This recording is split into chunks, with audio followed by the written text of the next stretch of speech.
Often on the news we hear the terms occupied territories, 67 borders, and illegal settlements.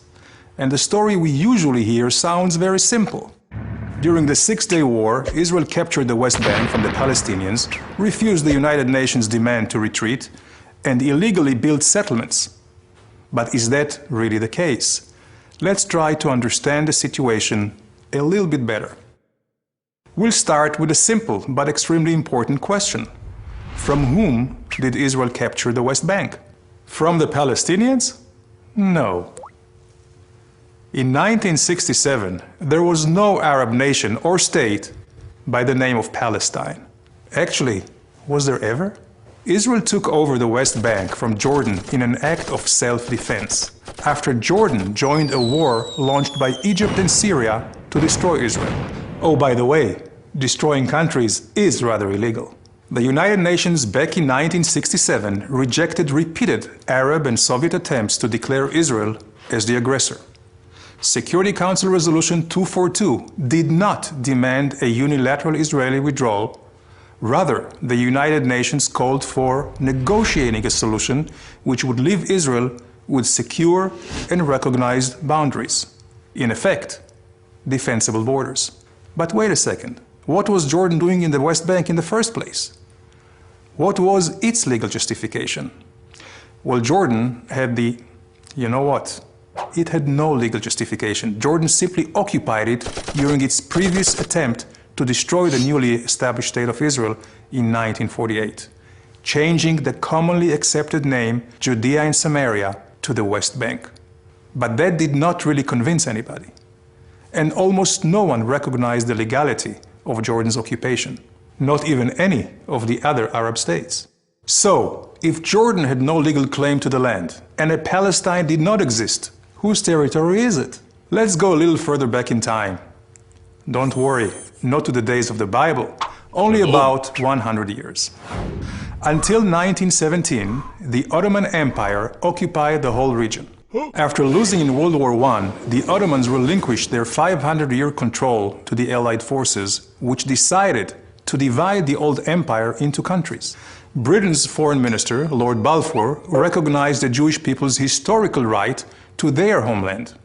A small area, equivalent to about 0.5% of the Middle East, was designated for this purpose.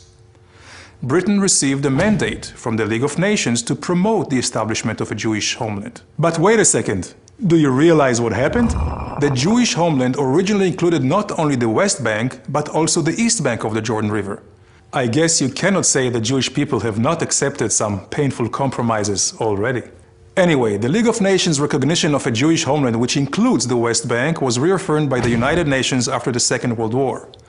With the British mandate ending, United Nations General Assembly Resolution 181 recommended the establishment of two states, one Jewish and one Arab. The Jews accepted it and went on to create the State of Israel, while the Arabs refused the compromise and launched a war to destroy the newly established Jewish state. Resolution 181, a non-binding recommendation in the first place, remained with no legal standing. At the end of the war, a ceasefire line was formed, where the Israeli and Arab forces stopped fighting. At the insistence of the Arab leaders, this line was defined as having no political significance.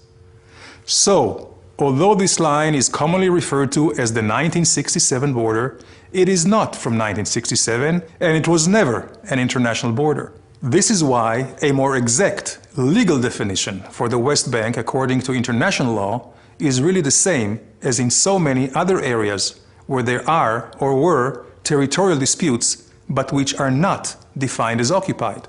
For example, Zubarah, the Tams Islands, the Western Sahara, amongst many others. They're not considered occupied territories, but rather disputed territories. So, let's return for a moment to our illustration and examine the complete chain of events. Israel's presence in the West Bank is the result of a war of self-defense. The West Bank should not be considered occupied because there was no previous legal sovereign in the area, and therefore, the real definition should be disputed territory. The 1947 partition plan has no current legal standing, while Israel's claim to the land was clearly recognized by the international community during the 20th century. That is why the presence and construction of Israeli settlements in the West Bank should not be considered illegal. These are not just my own opinions. They are based on conclusions made by world-renowned jurists like Professor Eugene Rastow, Justice Arthur Goldberg, and Stephen Schwebel, who headed the International Court of Justice. So what's the solution for the dispute over the West Bank? Unfortunately, there is no magic solution. But the only way a solution will ever be reached is if we base our negotiations on legal and historical facts. So please, let's stop using the terms occupied territories and 67 borders. They're simply not politically correct.